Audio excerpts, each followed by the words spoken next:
Welcome back to another episode of the F1 2020 My Team series. I completely forgot what this game was called for a second, but here we are. We've actually made it to a second episode. I can't believe it. It's ridiculous, you know, this has already lasted longer than the previous series. But first up, we're looking for a new sponsor to add to the car. And after a lot of deliberation, I decided to go with Vacanziero. Who, on a weekly goal, asked me to achieve a top 14 finish during the race, which is very, very doable indeed. So that is the new sponsor we have. We also have quite a few R&D points as well, so we go ahead and make some upgrades. First of all, I think this is the upgrade that originally failed, but I couldn't do because I ran out of R&D points. So we're going to do that one again on the aerodynamics, and then we move over to the chassis. Maybe not. We move over to the powertrain, or do we go to the chassis? Come on, decide, you idiot. We're better on the powertrain than we are on the chassis. We do end up getting a weight reduction upgrade. I think it was an energy store upgrade, weight reduction wise. I don't know much about the upgrades, I just do them in it. But today we're heading off to the Chinese Grand Prix, of course, round 2 of this 16 race season. Of course, we didn't start in Australia, we started in Bahrain, so China is actually round 2. And yeah, it's a track I don't really like all that much, but at the same time, it's alright. It's nothing special, especially in real life. The races there aren't that great.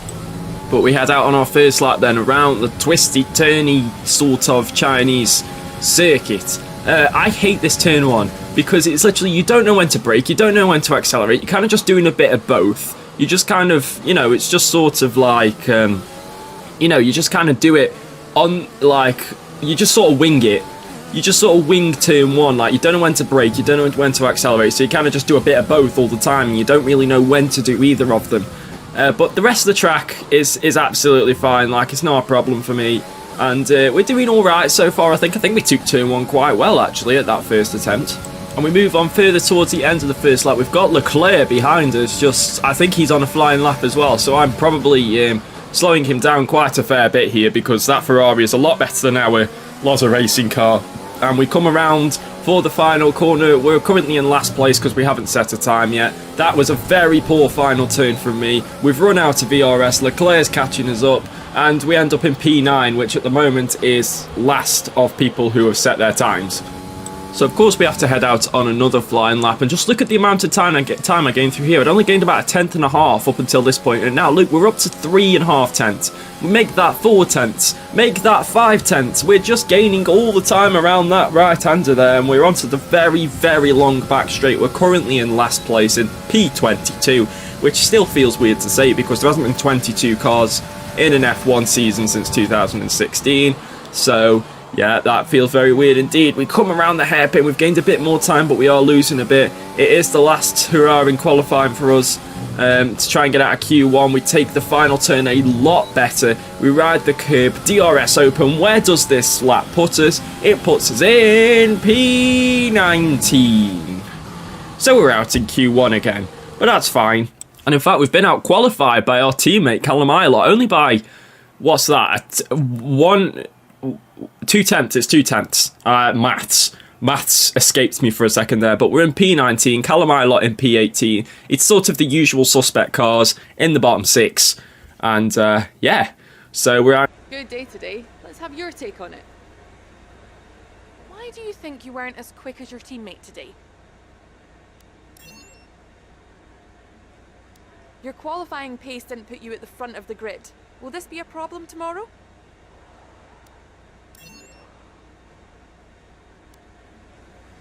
Great. Well, that's everything. It's time to find out which driver is up to the task of claiming the Chinese Grand Prix. We're here in Shanghai.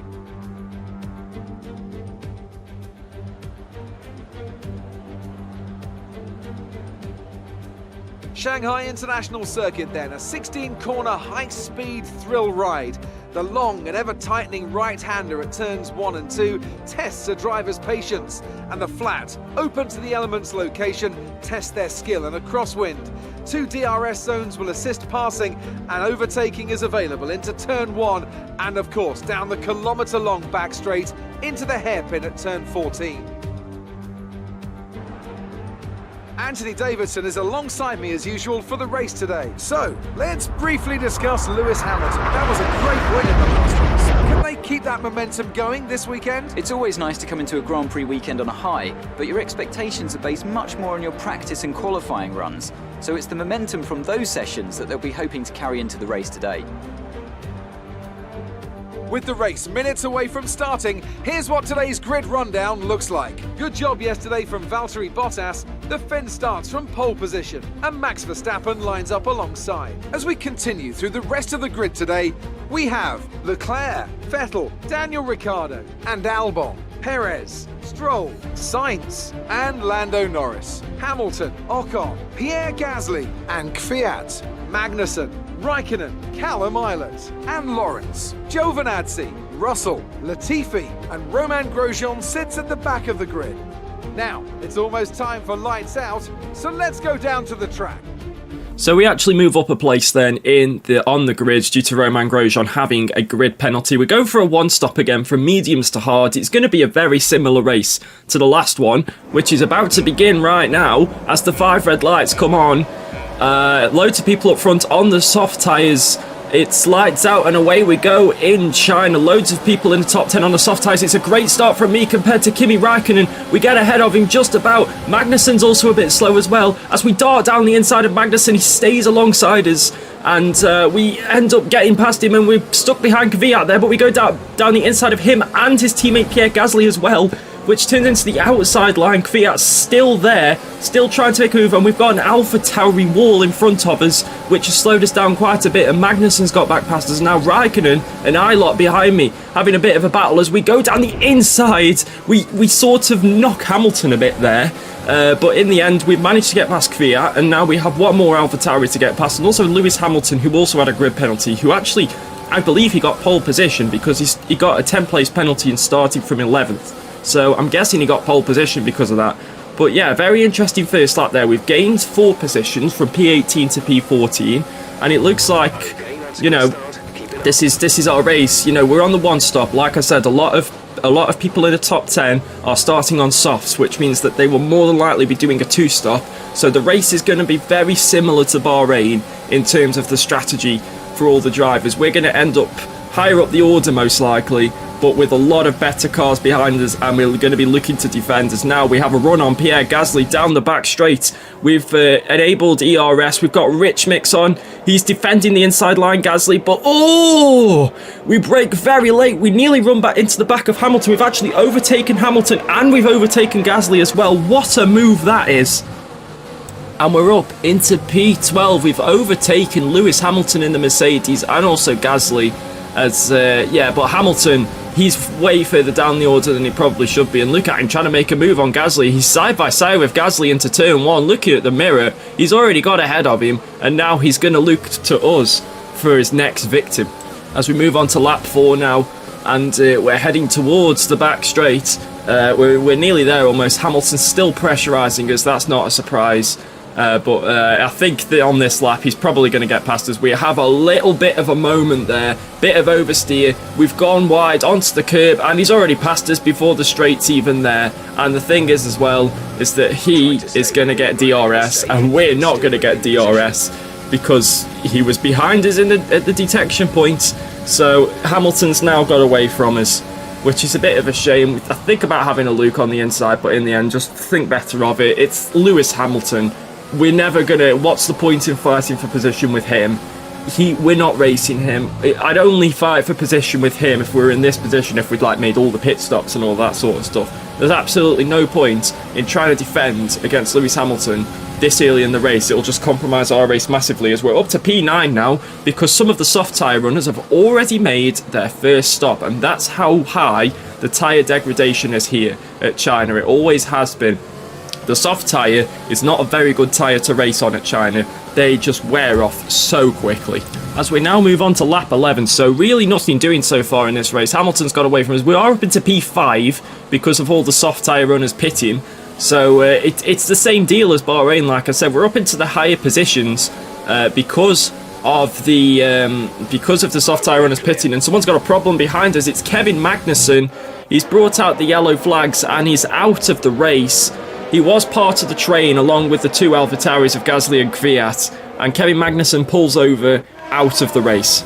As we move on to lap 12, and we've still got the two AlphaTauris behind us, Gasly and Kvyat. Of course, Kvyat finished on the podium in the first race in Bahrain. He finished in 3rd place after he, did the medium to hard strategy and just completely overcut everyone. Gasly looking for the lunge down the inside, but he can't find a way through. And Hamilton's now in the pits on the mediums. I'm also coming into the pits as well. And will either of the AlphaTauris come in? No, they won't. Neither of the AlphaTauris have pit. And it looks like I've pit then a lap earlier than everyone else would pit. Also Hamilton as well. He's already gone in and out of his pit box. That's how far ahead he got of me. But we're coming into the pits now. We're going to put on a set of hard tyres. We are going to drop down the order because of this. But don't forget, loads of people have got to pit again, because they were on softs, and it's a 2.4 second stop from the boys, so they are getting a bit better. We're into P18 as everyone else behind us has pit, and now we are out on the hard tyres and we are ready to do a blistering outlap. And let's see how fast this outlap really was as we come around the final corner. This is the very next lap. Let's see who's in the pits. Kvyat's in the pits, so we're gonna get past Kvyat, that's for sure. He was already behind us anyway. He's just coming out of the pits now, but that means that Gasly hasn't pit yet either. We're up into P15, but again, there's still more people to pit off their mediums yet, let alone off their softs, or like for their second stop. There's still cars yet to do their first stop, and we are now up into P15, which is still higher than where we started. And now after the next lap, we come around the final corner. Gasly is surely in the pits this time, along with Vettel and also Carlos Sainz as well. And also one of the Renaults of Daniel Ricciardo, and Verstappen is also in the pits, but he's already come out ahead of us. So is Gasly has pit, and we're also catching up to Verstappen fairly quickly. He's just come out of the pits on fresh mediums. We're not going to overtake him though, he's too far ahead. We're not going to try and dive down his inside. We are in P10, Gasly is 4 seconds behind us. We have massively undercut him, and Kvyat as well. And now we're up into P10, and holding on for one solitary point at the moment. As we go on to the very next lap now, coming around turn 1, and look, there's Charles Leclerc, who's just come out of the pits on fresh mediums. We're going round his outside. He's a bit slow. Of course, he has a compromised line into turn 1 because of the pit exit, and we've managed to overtake Charles Leclerc in a Ferrari.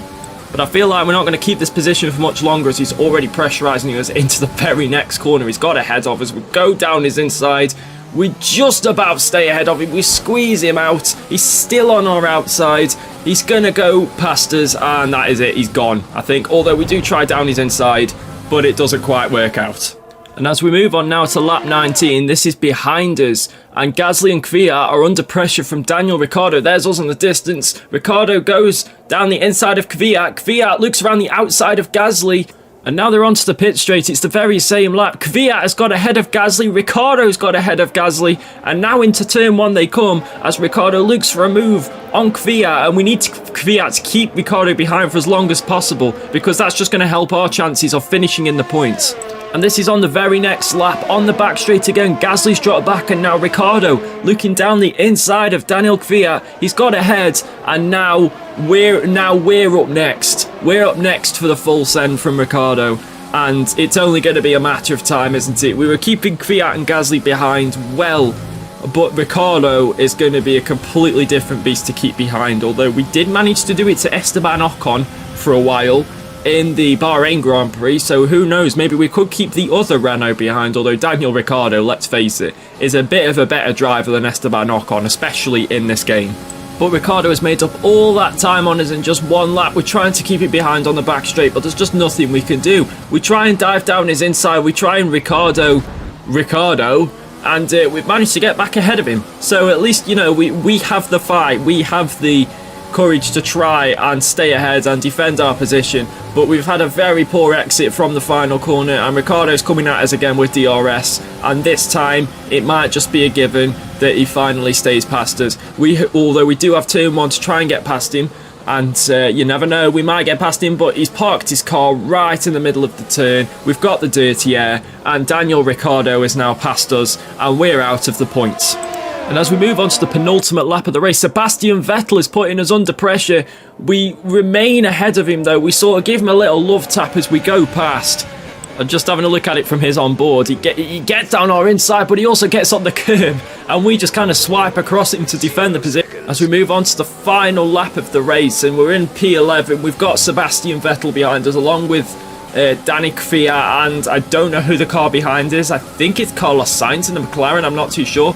As we now head onto the back straight, we've got the fuel just about to hold on to this position. Vettel's a bit too far behind us. Valtteri Bottas has won the race. He won it just after we started our final lap of the race. So that's how close we were to getting lapped. But we're fighting for absolutely nothing at this point. But I suppose still, for a brand new team in Formula 1, 11th place is not a bad result, especially finishing ahead of a Ferrari, which in this game is not as bad as the Ferrari was in real life. So 11th place, it's not too bad. I mean, we weren't expecting many points in our first few races. Lewis Hamilton gets driver of the day.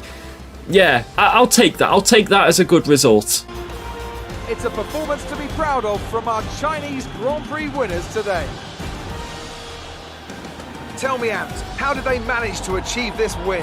I think that smart tyre management on track and very smooth driving definitely assisted in their victory today. That combination meant they got the absolute maximum out of their tyres at all times. After an excellent performance at the Grand Prix, I'm sure there'll be plenty of celebrations tonight amongst the Mercedes team, and they certainly deserve it. So how about that then? For the second race in a row, the strategy has paid off for one of the midfield runners, and this time it is Lando Norris who finishes on the podium alongside the two Mercedes drivers. I mean, fair play to Lewis Hamilton as well, finishing second after starting in P11 and dropping back to P14 on lap 1. He got the strategy spot on as well. He did the one stop because he did the one stop. He qualified on mediums anyway, so he was able to do the one stop. If he'd have actually been on pole, he would have been so far ahead of the pack again. I mean, to be fair, someone who was so far ahead of the pack was Valtteri Bottas. He won the race by nearly 34 seconds there. We finished in P11. Callum Ilott finished in P17. And the only driver to get lapped actually was Nicholas Latifi. So in the end, we weren't as close to getting lapped as I thought we were. But in the end, it's a decent result. It's a very good result for us. P11, like I said, is not too bad. It's only one place out of the points as we go into the driver standings now. We've dropped down to P10 from P8. I think we were in, 6 points. No, we were in P7. We were in P7 in the championship. We've dropped down to P10, obviously. We got no points. Still ahead of both racing points. We're still ahead of Daniel Ricciardo. Callum Ilott is in P18. Carlos Sainz is yet to score a point, which is very weird, to say the least. But yeah, not a bad afternoon at the office, I guess. And we've dropped down to P8 in the constructor standings as well, Lozzer Racing, with those 6 points, as obviously Ferrari. I think it's Ferrari who have benefited. Obviously, McLaren have benefited. They had no points before this race. And Lando Norris, with that third place, has managed to get them 15 points. So, yeah, we have definitely... we've dropped below them for sure. So that was an exciting race from our perspective. Let's have yours. You were cutting your way through the field during the race. You're breaking all expectations. What's your secret? Do you have any comments about the collisions?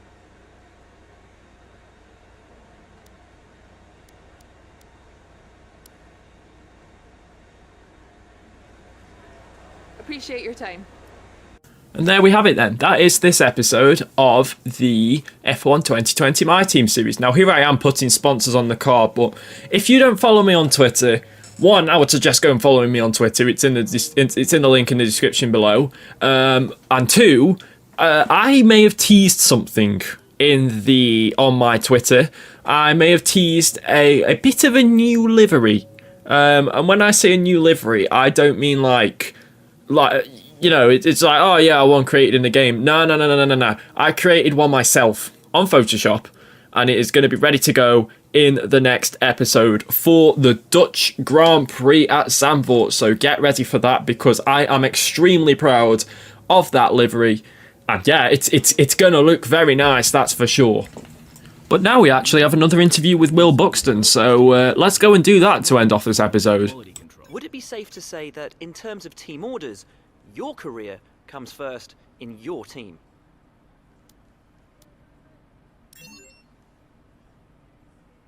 What are your predictions for your team going into this season?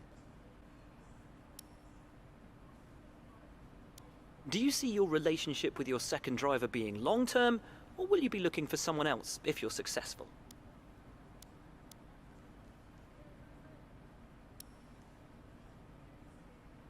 Will your team be going for the Constructors' Championship this season, or just for points?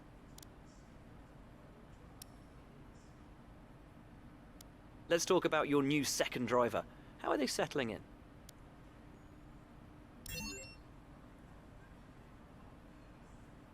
Well, thanks a lot for inviting us here. It's been fantastic. You're very welcome, Will, and that is where this episode ends. It leads us nicely onto the Dutch Grand Prix. So, yeah, that will be next episode. And if you guys enjoyed this one, make sure to smash that like button down below. Subscribe if you like what you see and you want to see more. And, of course, also leave a like if you're excited for the new livery that's coming. But until next time, guys, thanks so much for watching. Peace.